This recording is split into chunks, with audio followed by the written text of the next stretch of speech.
The Sales Proformance Show, your source of inspiration in the world of sales and business development. Here we blend cutting-edge sales strategies with personal development. You'll hear from the experts to help unlock your true potential. And now, here's your host, David Sliman. Hey, everybody. Welcome back to the Sales Proformance Podcast Show. I'm your host, Dave Sliman, and I can't tell you how excited I am about our guest today. If you want to master the art of communication, personally and professionally, you're going to get a lot out of this show. You're going to want to listen. I met this gentleman through a business associate and a friend of mine, and my first impression was this guy knows his stuff. He's a keynote speaker. He's a branding and skills coach, award-winning author, does workshops on communication all around the world. He's been a professional broadcaster on the Golf Channel. He has his own podcast, and he's the founder of Kann Advisory Group. Kraig Kann, welcome to the show. Appreciate you having you here. That's a heck of an intro. You want to travel with me? And how much time do we even have left after that? I have no idea, but I am grateful to have been asked, and I'm honored to be on your show. Thanks so much for having me. I appreciate it, man. I appreciate it. Again, we're going to be really hammering communication today. And it's all, whether it's personal or whether it's professional, we all have to communicate. And we'll talk about some of the marketing side of things. But can you share a bit of your journey and what got you to this point? I know it's a big question.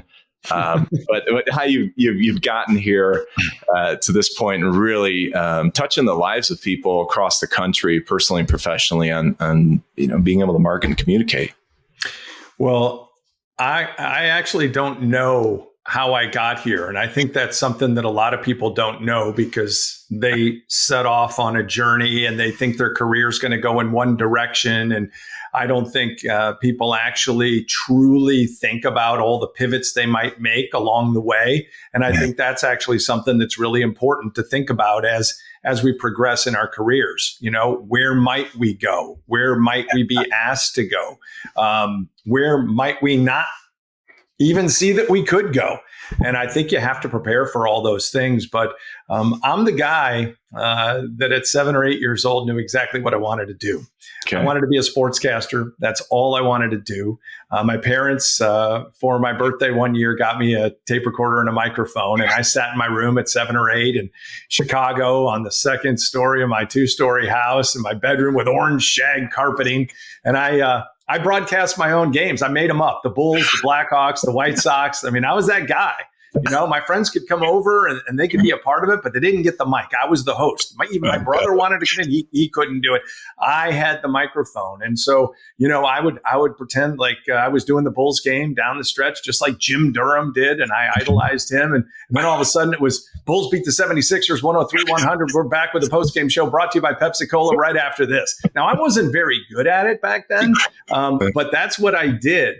And so I always knew that that's the direction I wanted to go. I played 3 sports in high school, ended up doing games on the radio. I actually quit basketball my senior year to be able to broadcast games at Lyons Township High School, and then went off to the University of Missouri, which at the time was the only school in the country that owned and operated an affiliate TV station, KOMU. And my senior year, I was able to be on TV. You got to try out to anchor, and I got to do that. So I had a resume tape, and then off I went to Columbus, Georgia, off then to Fort Myers, Florida, then to Kalamazoo, Grand Rapids, Michigan. And I was the local sports guy that thought I was going to be a network sports anchor or play-by-play host. And I love golf, Dave. That's the bottom line. I really love golf. And all of a sudden my agent called and said, hey, guess what? There's this brand new thing starting. It's called the Golf Channel. You've got a lot of golf on your tape. Would you be interested? And I'm like, heck yeah. And they said it's started by Arnold Palmer and Joe Gibbs, not the football coach, but the guy that was an entrepreneur. And together they started. They flew me down first class. They actually flew me back coach. And I couldn't figure that out at first. I was like, what's going on here? I later found out they wanted us to know it was going to be a first-class operation, but flew me back coach to show us it was going to be tough. We weren't going to stay in 5-star hotels. We were going to have to work hard and earn everything that we got. It was a thrill ride, 18 years, host of Golf Central, and then live from, and traveled the world and covered Tiger Woods and Jack Nicklaus and flew on an airplane with Arnold Palmer, went to the White House on behalf of the Golf Channel. I mean, there's a lot of great stories along the way. And after 18 years, to be perfectly honest, I asked myself a big question, which is, am I just making another show or am I making a difference? Yeah. And I asked myself that, and I started thinking about what might be next. And lo and behold, out of nowhere, I got a phone call from the commissioner of the LPGA, the new commissioner, Mike Wan, who said, would you be interested in talking to me about being chief communications officer and helping me raise the level of awareness for the LPGA, women's golf, et cetera. And I was like, oh my gosh, those type of jobs in the C-suite, no less, don't land in the laps of guys who read teleprompters and wear makeup. It just doesn't happen. And all of a sudden, I have this opportunity to be an executive and learn, get outside my comfort zone. Spent 5 years there at the LPGA, was part of a dynamic leadership team under Mike, and learned a lot, was on the communications committee for the Rio Games in 2016. And again, after 5 years, I started getting an itch and I started thinking about what might be next. And I started Kann Advisory Group because I wanted to give back. I wanted to take everything that I'd learned in all my years of television, communications, presentation, and give it to corporations and executives who could learn how to present their story, their message, and not just present the best of their organization, but present the best of themselves. And so here I am today, trying to do that with you. That's so great. And as you can see, this guy has no energy at all. I mean, he's got no pace. He's got no purpose. I love it. This is why, first and foremost, when I started talking to him right away, I just knew there was a story behind the story. And we touched on it a little bit in our first conversation, but what a fantastic story to be able to pivot and really just take opportunities as they come along. And if that's one thing that I think where you and I align on, even for myself, I've done the business path now, 4 startups, and have learned a lot of things through the years, a lot of things of what to do. And I've made my mistakes on what not to do. And I think that's where you and I are in the same boat right now. If we can give back to people and help them speed up their process and help them become stronger leaders or better communicators or better business owners, I think that's what it's all about. And I really respect that. So I appreciate you saying that, because it really does come full circle just to be able to give back and to serve. It really does. Well, one of the things I talk about in my workshops, it's called the Elevate Workshop, and Kann Advisory Group is based upon elevating communication. All right. Yeah. For professionals, for organizations, for executives. And people say, Kraig, what do you do? Who are you? And I say, I'm an elevator. And they go, what, you go up and down? I said, no, I work really hard to elevate people to become the best of themselves, a better version of themselves. I elevate companies to become bigger and create more awareness, brands to grow their message. And I elevate events to be grander. So people to become better, brands to become bigger, events to become grander by taking those events and helping them create an experience. I like to deliver an experience, not just a workshop, not a webinar, not a podcast. I mean, I hope when we're done today, you say, wow, that was a pretty cool experience. And that's the goal. And I think when we talk to people, we need to figure out what our superpower is. We need to figure out what our differentiator is. And if you go in my workshop, you're going to learn about the green shoe and why that matters. And be like, what's that all about? I've got this slide of 5 white shoes, 5 pairs of white shoes and 1 pair of green shoes. And it's very important for people to figure out how they can separate themselves from other people. There are a lot of sportscasters. Okay. There are a lot of people that do workshops. There are a lot of people that do virtual meetings or webinars. There are a lot of people that do podcasts. How do we make ours different? How can we get people's attention? How can we make people, have this emotional connection to us that they will feel compelled to go tell somebody else about the experience that they had with us? And that's what I try to pass along to people and then help them learn to own a room, own a stage, own a meeting, own a presentation, own a pitch, whatever it is, to make people pull into you, magnetic. And that's a challenge for people. And I think it's a real fun challenge to get good at. It leads me right into to the next question is, what are some of the biggest challenges that, and I'm not just going to say professionals, but people in general, right? I mean, if we could just learn to communicate and draw our messages across the board, the world would be a better place. But just again, coming from the professional space, what are some of the most common challenges people have? Oh, that's really easy, actually. I don't think people know their story, and I don't think people know the value of their story. And when people walk into a workshop or a keynote speech that I do, I ask them how many, by a show of hands, believe they're a brand. And most people don't raise their hand. And I'm not going to give everything away, but I start every keynote, every workshop the same exact way. And the premise of it is to get somebody to come up there and put them on the spot a little bit and ask them that question of who you are and why we should care. And most people hem and haw over that. They're stumped. They're stuck. They're like, yeah, really? And they don't know the answer to that question. And they don't understand the value of it. And so knowing your story is hugely important. We connect to people by learning about them, by finding commonalities with them, by finding things that are relatable. And then it becomes shareable. And our story, we are wired to remember story. That's an important thing. And so, I like to know about you and where you came from and how did you end up with this podcast and what's the story behind it? You talked about your successes. You talked about your failures. I'm not sitting here right now, guarantee, if I didn't fail a bunch of times. I've made a lot of mistakes and I've learned from them. But it goes back to figuring out what you're really good at, what your superpower is. And for me, it's the ability to be a presenter. It doesn't matter what you do. We're all presenters, just like we're all salespeople, ultimately. Salespeople of our story, salespeople of our message, but we have to present that to other people and get them to buy in. I love it because there was one post you did I really liked. It came across and you were talking about going deep within. What does that mean? Can you expand on that? Because I love that when I but go ahead. Yeah, I think it was really. One of the individual or 2-on-1 workshops that Kann Advisory Group does as a part of the Elevate experience is called A Brand New You, something that I trademarked. And it's a program and it's got a workbook and you dive in deep, right? A lot of executives go through this and I love delivering it. You get to see a true transformation, day and a half. And so when I say go in deep, part of that workbook is questions that we might not take the time to answer. A lot of people don't.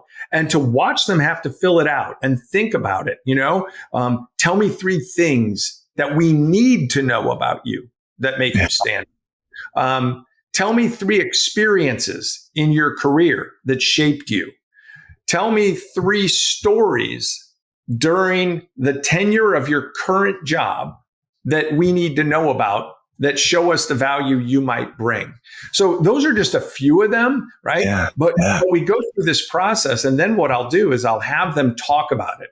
Now, I'm not telling them they have to be, letter perfect in their presentation, the way they deliver it. It's not graded as a keynote speech, but they need to be comfortable sharing that. Now, what's interesting about it is that the minute I say, tell me some stories, tell me some experiences, that's a whole lot different answer than I asking them, tell me 3 things that would define your brand. All right, now go talk to me about that.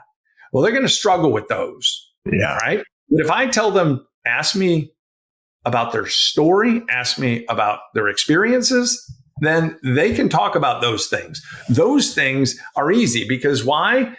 Head and heart.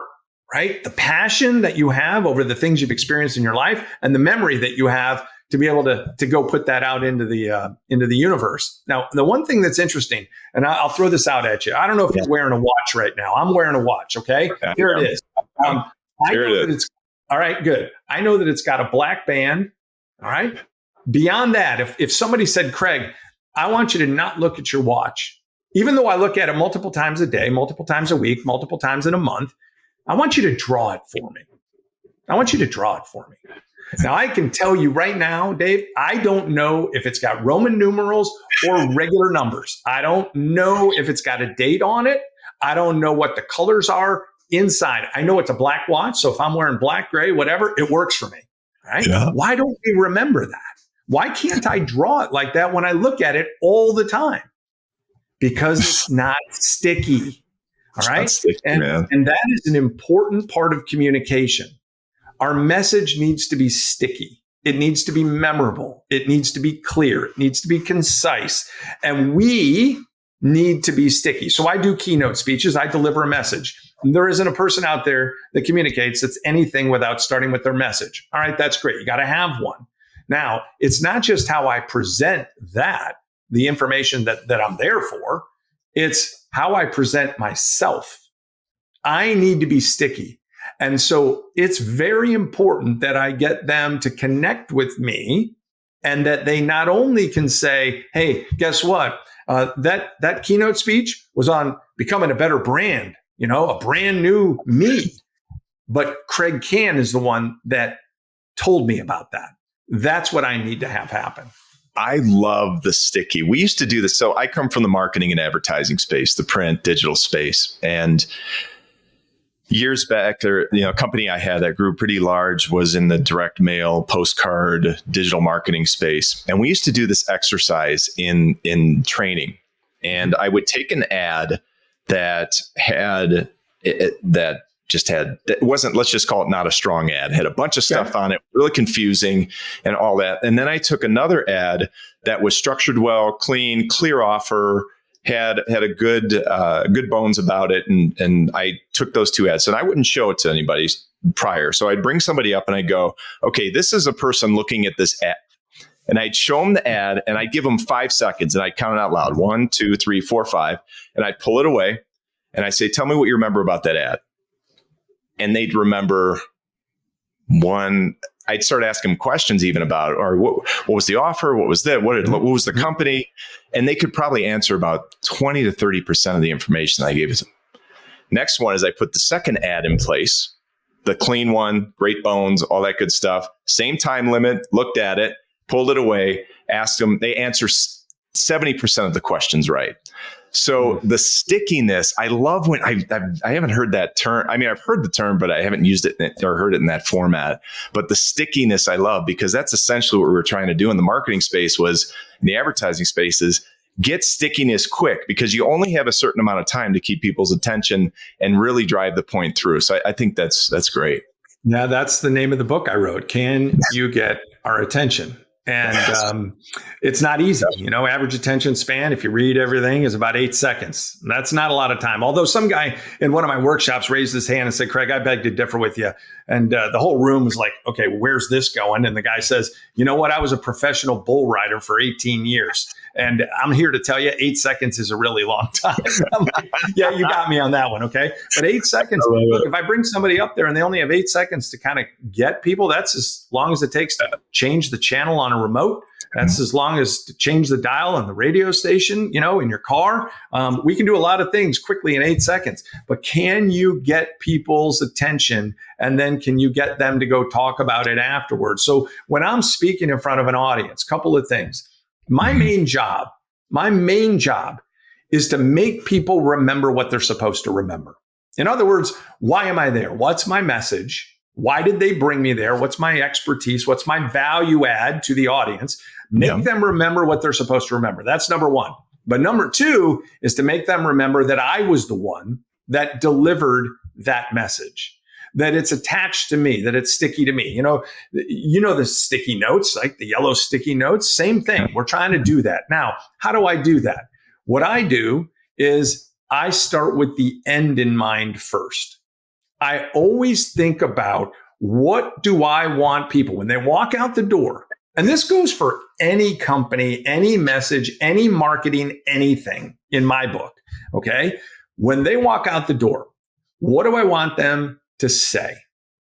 What do I want them to say about what I said? What do I want them to tell other people about what they watched and heard? But most importantly, what do I want them to feel? What do I want them to feel? And it's the emotional connection that we try to make that's the most important thing. What is it? About 10% of our success is based on the information we share. 90% of our success is based on how we make people feel. That emotional connection. That's the key. That's what stickiness is all about. That's what communications is all about to me, and why presentation today is more important than ever, because people don't have big attention spans. They're not going to give you that much time. So you got to make the most of it, and you got to get them. Yeah. How big does mindset play in this, right? Because I mean, we're talking about personal stories and conveying messages. I mean, I could just going through the motions of your workshop, I could see just like my wheels are turning just based on the conversation we're having here today, going, oh, wow, that's a great question. But the real mindset of this, going in with the clear expectations, when you get into a workshop, do you get some people who are uncomfortable? I mean, that's probably a dumb question, but realistically, how do you handle that with people who are very uncomfortable walking in scared, walking out pumped up? Obviously, they are walking out pumped up, and I got the testimonials to show it. And most people are not going to sign up for a perceived public speaking workshop. That's not what it is, by the way. It's not. It's about building consistency in a message, building confidence in delivering it. Okay. And helping you present not only the best of your organization, but the best of yourself as well. Who are you? What do you do? Why do you do it? And how do you do it differently? Why should we pay attention to all of that stuff? So that's what's really important. And you talk about mindset. Okay. The biggest fear among most people is actually public speaking, right? How many people would say that's a huge fear for me? Number 2 in a survey that I read is actually death. Now think about that for a second. People apparently would rather be buried 6 feet underground than be above ground talking about the life they lived before they were actually buried underground, right? Nobody wants to talk about anything. And to me, people should die for the opportunity to present, die for the opportunity to speak, because some people never get that chance. They don't get tapped on the shoulder. They don't feel valued enough in their organization. They're left in a cubicle and they don't get that great opportunity. So standing in front of people, that's your opportunity. Standing out when you stand up, that becomes your brand. And our brand, in my book, is not always what happens when you're in the room. It's what happens when you leave the room. What will people think, say, feel about your presence in there? So we can talk about tenure at an organization all day long. I'd rather talk about legacy. What mark do you leave? What will people remember you for?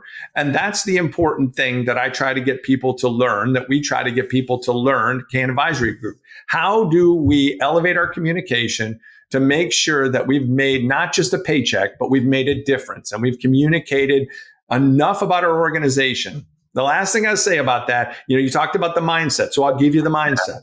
What I want people to think about is not delivering ibuprofen. I want them to deliver Advil.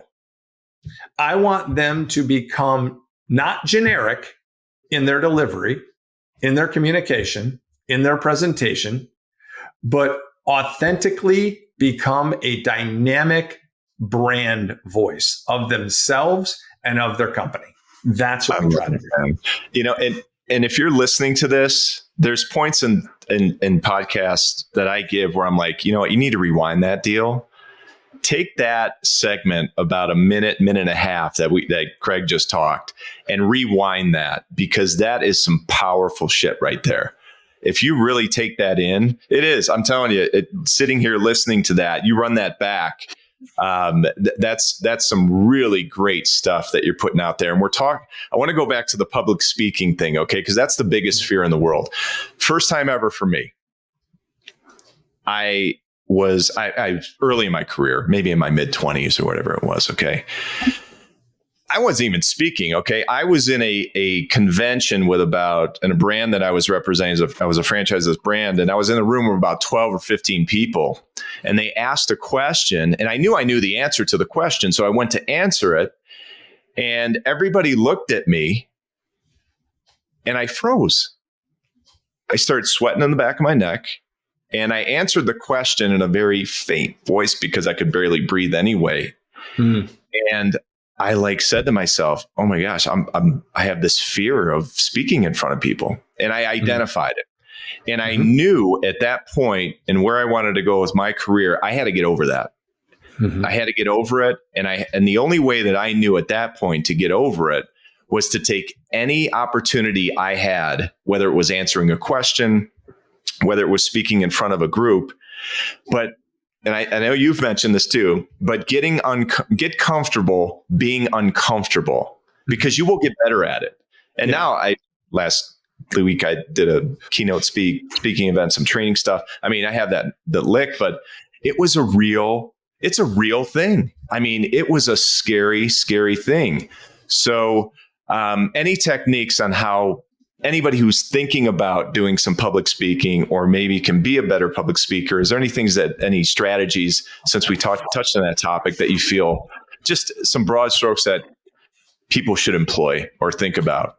Well, let's start with a couple of statistics that might get people energized to think about the value of it. All right. Warren Buffett, he's made a few more dollars than both you and I combined, and about, a whole gazillion other people.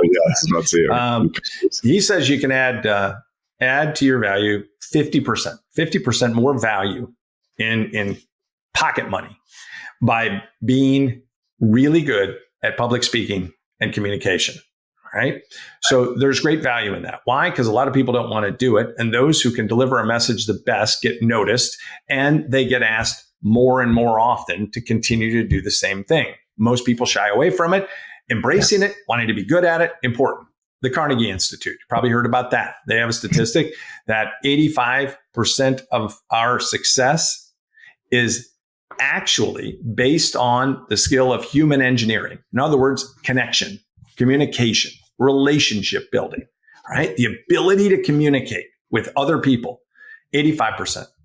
15% of our currency, or our value, right? The amount of money we'll make, is based upon what we went to school for, our education. So what does that tell you? That tells you can go be really good at the books, but you better be really good at things like this, when you can get together and have a conversation with other people. I'm going to tell you a quick story. When I was at the LPGA, we did a really great thing as an organization, the way we interviewed people. They went department to department and talked to the leaders that were on the executive board. Okay, so if we were bringing in a chief finance officer, they would go meet with chief legal, chief communications, on down the line. And then at the end, we'd all gather and we'd, vet the candidate and talk about that.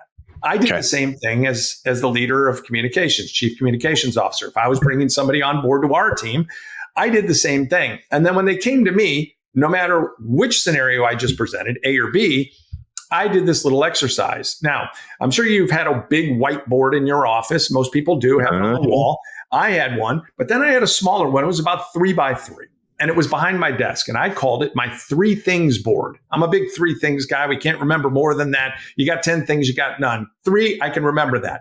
3 things board. So after I talk a little bit, let's say you come to me, I get to know you a little bit. Dave, tell me about this, tell me about that. How you doing? We talk for 15 minutes. Then I give you this exercise, and I give you this whiteboard.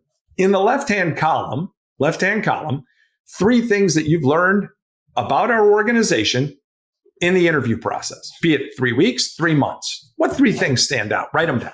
Middle column, 3 things in your research about our organization that stand out to you that we could do better at, and how you might help us. 3 things. Write them down. Right-hand column, super important. Right-hand column, 3 things that separate you from anybody else that we might be interviewing for the same position. 3 things. So I give it to them. I say, take 5 or 10 minutes. Don't overthink this. When you're done, let me know. And I'd do some emails, and they'd say, here you go. And I say, that's not how this works. I need you to take that board. I need you to back up 10 feet. And now I want you to present it to me. You ought to see the look on their face when you ask them to do that. They start sweating, and they're like, oh, wow, And the thing of it is, I was not trying to identify the best public speaker. But I know this for a fact. You can take great notes. I can take great notes. We could go to a conference. We could write stuff down. We could go back and share it with people. Writing down notes, bullet points, whatever it is, that's one thing. Write our ideas down. But if you can't present them, communicate them, sell me on them, I don't know if you're the right brand ambassador for our organization. Because if you can't sell your own ideas, how are you going to sell the ideas of the organization? The point is that we all can be very good at journaling, note taking, and all that. But at the end of the day, that's not what this world's all about. This world is about being able to communicate with other people, being able to get them to move from one point to another point, right? And true influencers are able to do that. They can own a room. They can get people as a change agent to think differently. Yeah. And they can get people to follow their lead. And that's really important. We need people to follow us. And today, followers is like currency. And it doesn't matter what we're doing. You want more people to follow this podcast. There are more businesses out there that want people to follow their brand and buy it off the shelves. Guess what? I need you to buy me. You need me to buy you and go tell people they need to be on the Sales Proformance podcast, right? I mean, that's what we try to do. So when you're talking about mindset and helping people, you got to get them to know the value behind it. And then you help them with things like, guess what? You're going to have a mental power outage. That's what I call it when you get up on the stage. How do we overcome that? Well, you pitch it out to the audience. You make it interactive. You let them talk. When you lose your way, let them speak. You'll get your train of thought back, and then you carry on. Bring a couple of notes in your back pocket. Make sure you talk to people before you go up on a stage. Find a few friends. If it's a cocktail party, have a drink. Just don't have 6, all right? That doesn't work. You got to do things that are going to make you relax. And I always think about the 30 seconds walking up on the stage and the 30 seconds walking off the stage. Super important. Why? Because I need people to know I'm excited to be there, and I need people to know that I was excited to have been there. And if people can adopt that mindset, they will succeed. But they have to think about the potential great things that can come from the talk, as opposed to the nervousness or the anxiety that comes from, oh, this could go wrong. No, don't think that way. Think about all that can come from you succeeding at it. Yeah, and I think it goes back to what you said earlier. How do you want them to leave the conversation when you're done up there? And those, like you said, those last 30 seconds, how do you want them to feel when you walk off that stage? Mm-hmm. And what are you really trying to do to impact the room as a whole? So I think that's fantastic. Great stuff, man. I told you this was going to be a great show. This is really great, man. All right. Let's flip it a little bit here. Difficult conversations, right? And are there any techniques or navigating strategies that you would recommend? I know let's stick with we can go personal or professional to handle difficult conversations. I mean, it's communication as a whole. Mm-hmm. Yeah. So one of the things that I was really excited that I got to do at the LPGA during my tenure there was to rewrite the crisis communication plan. And you start thinking about all the things that could potentially go wrong in an organization, right? And I could rattle some off. We don't have time for that. Yeah. Bottom line is that nobody pays attention to leaders. Most people don't when everything's going great. They might, pat them on the back or say, that's a great job. But where people really get eyeballs is when something's going wrong. Then people want to see how you react. How do you handle the moments of adversity? How do you handle the struggles?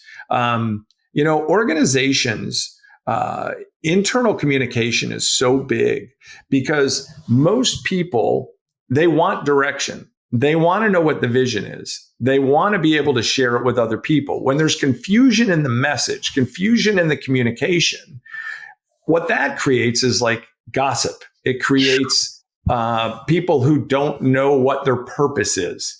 Uncertainty. People who feel like uncertainty is a great word. People who feel like they're just kind of coming in punching a clock. And so it's very important that you let people know what steps you're trying to take as an organization and how they can be a part of it. People want to have a purpose. They want to come in there and be able to make that difference. So I think that's really important. And I love working with companies because you get people together and you can build incredible, chemistry, culture, camaraderie with people in a group when you allow them all to have these breakout sessions talking about various different things. But then the key is after you've had those, can they come up and actually share it and be able to be a spokesperson on behalf of the organization? Yeah, so there's a lot of struggles in communication. I just think, and it could be a conversation with your spouse or a significant other or your kids or a friend. We shy away from it. But I think you have to, I'm going to go back to what I said earlier. You got to go to desired outcome first, and then you got to work your way backward. And if you do that, and you can think about delivering that message in a calm manner with respect for the person on the other side. Look, we all have opinions, but we've got to be able to think with some empathy about what it might be like to be that person on the other side.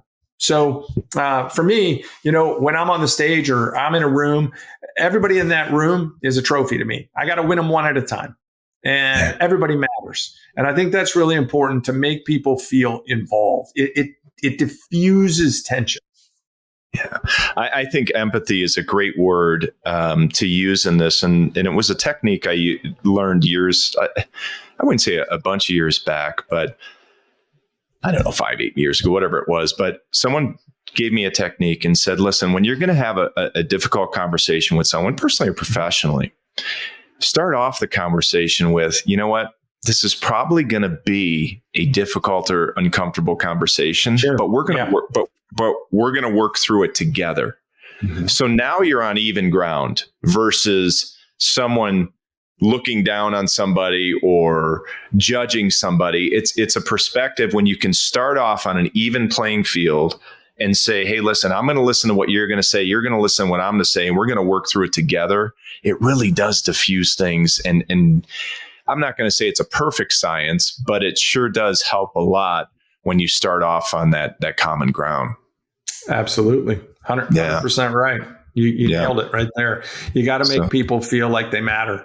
I'm going to tell you a quick Arnold Palmer story because it's something that's really helped me in my career, and it gave me my purpose for being a part of the Golf Channel, which, as we learned in starting it and launching really the first niche sports network, it was before the Tennis Channel. It was before MLB Network. It was before the NFL Network.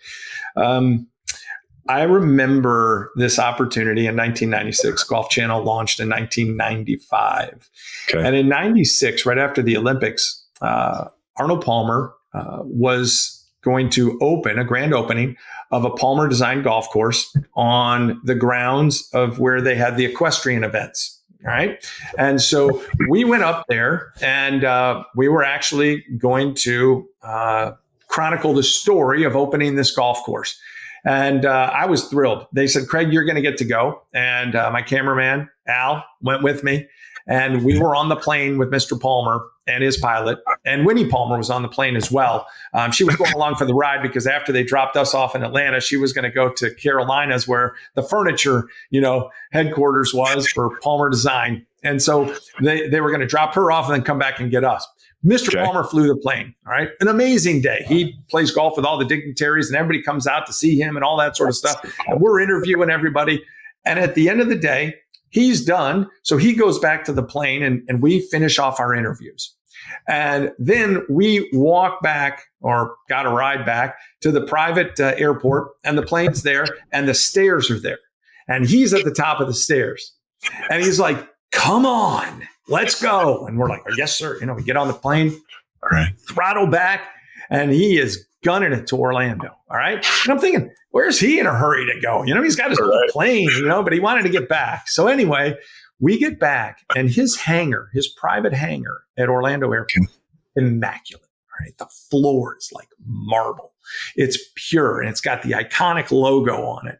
And he pulls in there, and I'm getting off the plane. I said, Mr. Palmer, thank you for such an amazing day. And he goes, where are you going? I said, well, I'm going home, sir. I got to start putting this story together tomorrow. He goes, no, you're not. I'm like, okay. He goes back into the plane, and he pulls out this Coleman cooler filled with beers. He throws down 3 director's chairs. It might have been 4. And it's him, his co-pilot, myself, and the cameraman. And he says, we're going to have a beer. So I call home, and I'm like, I'm going to be a little late. Why? Well, Arnold Palmer says we're having a beer. And if the king says we're having a beer, we're having a beer.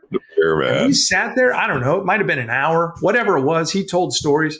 Here's the purpose of the story. Arnold Palmer, everything you've ever heard about him, he makes you feel like the most important person in the room. That's how he made me feel in that moment, by not letting me go, by giving me his time, by sharing stories, by putting a director's chair there. I'll never forget it. And I will tell you that I walked away from there saying, man, not just what a great golfer, a great champion, but what a great brand. And what a great brand ambassador for kindness and doing good things and treating people the right way. From that point on, whatever year that was, I'm trying to think, Atlanta Olympics were 96, so maybe it was a few years after that. From that point on, all I thought about was doing right by Mr. Palmer and carrying forth his brand as a part of the Golf Channel. I tried to work that way. I try to treat people that way.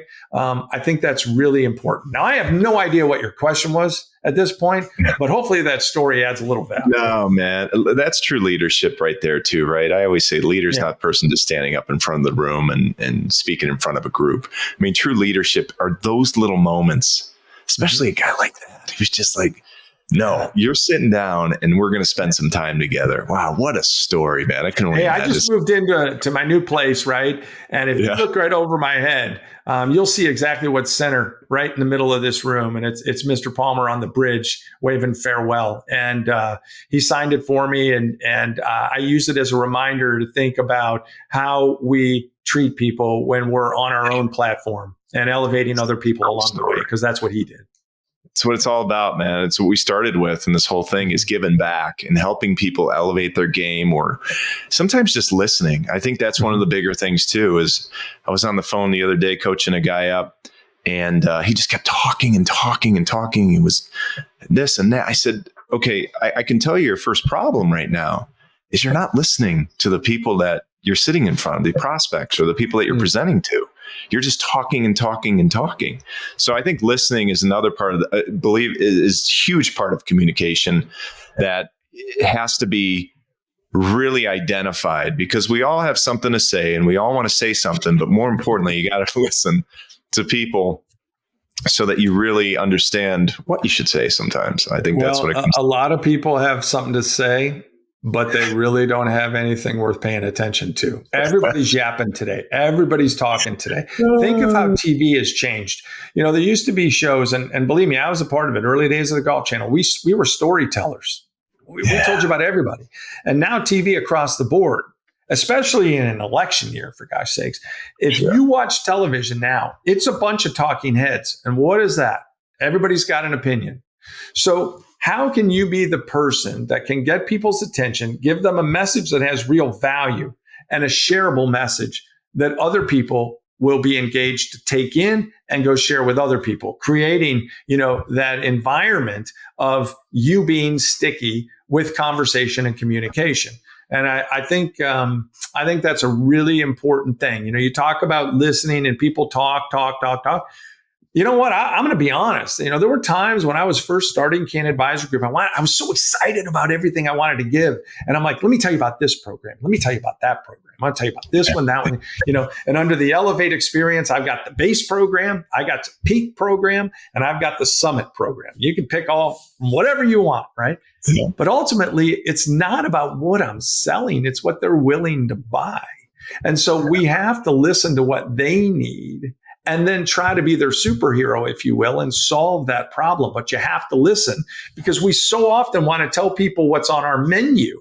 But if they're not willing to eat it, then it doesn't matter. We have to think about them first. It's always audience first, always, always, always. And we have to be able to listen to that. And I think that helps us be better communicators. Absolutely. And you go back to leading with the value for them. And it's one of the things that we do in our workshops and our sales training is this thing called a power statement. And the power statement really leads with your customers' challenges. You explain what you do and then how you're unique. And then again, reinforcing how you can help them. And I think too many times the last part's huge, by the way. Yeah, exactly. That closes it all up at the end.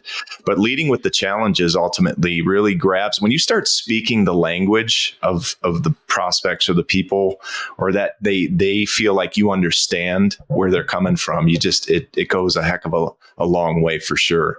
All right, a couple more questions. I can't believe it's been like 40. This is great. We keep going, man. We're going to do the live album here. I love it. What Cut it trend? up into segments. Go find yourself a sponsor. Take a commercial break. Come up for air. I love it.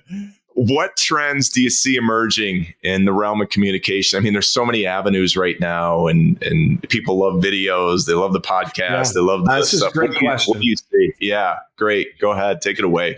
Well, first off, a lot of people are used to writing emails, and the form of communication is quite frankly, a little bit too much. It's overwhelming. I know that when I was at the LPGA, we were a global organization. The LPGA is a global organization. And in communication, I had tournaments around the world and people that I needed to talk to that were around the world. So I'd come in and I'd have all these emails from overseas. Then I got to work on my North American emails. And you were emailed to death. And so my question would be, how are you going to get me to open yours? And most people just start banging away on the next email and they forget about the most important thing, which is the subject line. And you got to get me to open it. And then how long is that email going to be? If you want to write more than 3 paragraphs, you need to start a blog, maybe write a book, because nobody has time for that. All right. So the first thing is, how do we get away from writing emails all the time? Now, companies today, they used to just throw out their news and think everybody's going to come to them. Well, you really have to work it differently now. You've got to think about, how can I get people to latch on to our news? How can I involve the media in a certain way with our news? And I think that's really important. And there's strategies for all of those different things. Spoon feeding them some content, which is important today, that's usable. So a lot of leaders, CEOs, top executives, I think they lead from the back, and I think they need to lead from the front. I think they need to be on camera more. I think they need to share their message more. I think they need to be more conversational. Write like you speak, don't speak like it's written. Don't give me this, thing that you wrote that you're so proud of. If you can't deliver it and present it, then it's not really that effective. But we are living in a world of short attention spans, shorter little tidbits of information. I mean, let's call it for what it is. This, what are we, how much time? A lot of time we've been talking.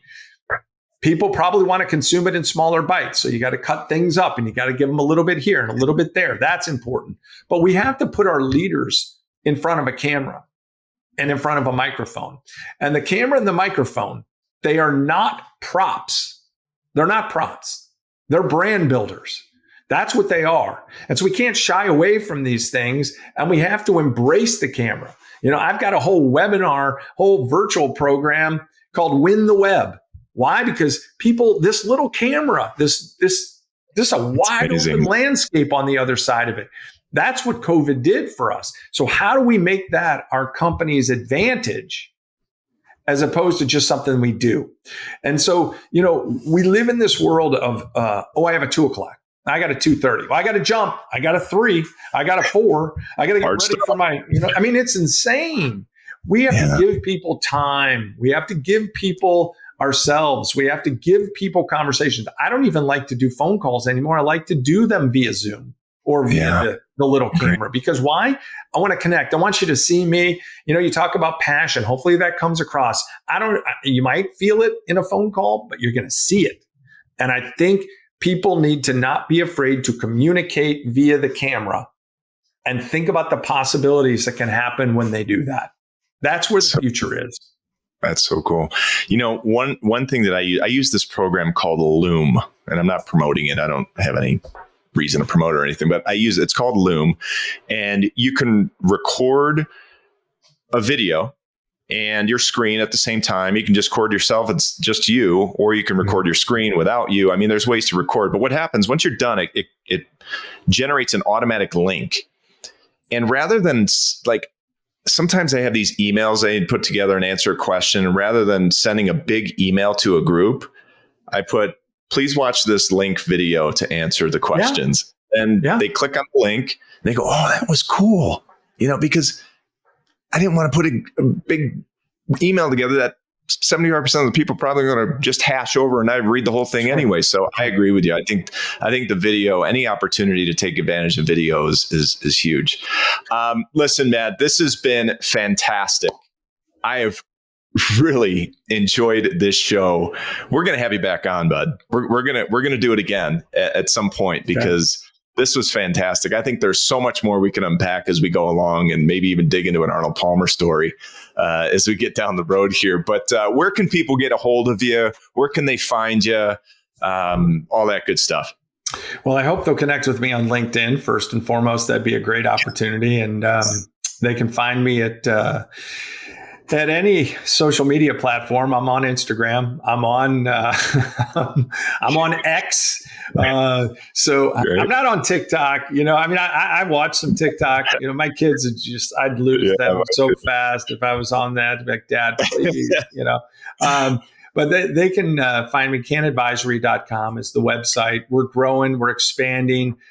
Just added a vertical on broadcast talent coaching. I've got an amazing team that's working on that and helping people that want to be that guy that I was at 7 or 8, male, female, all of that. How do they want to grow and elevate their game on camera? So Kann broadcast talent coaching. But Kann Advisory Group, that's the thing. And I'd love to talk to people about the Elevate Workshop or the Brand New You program. I've got it in a virtual opportunity and also an in-person opportunity, and a great chance for people to raise their game and raise the status of their company and the awareness of both themselves and that organization. So I really appreciate it. I hope people will connect with me, and you do great things with this. So I'm honored I got a chance to be on and talk with you. Oh, man. This is a secret story I don't think I've ever told anybody.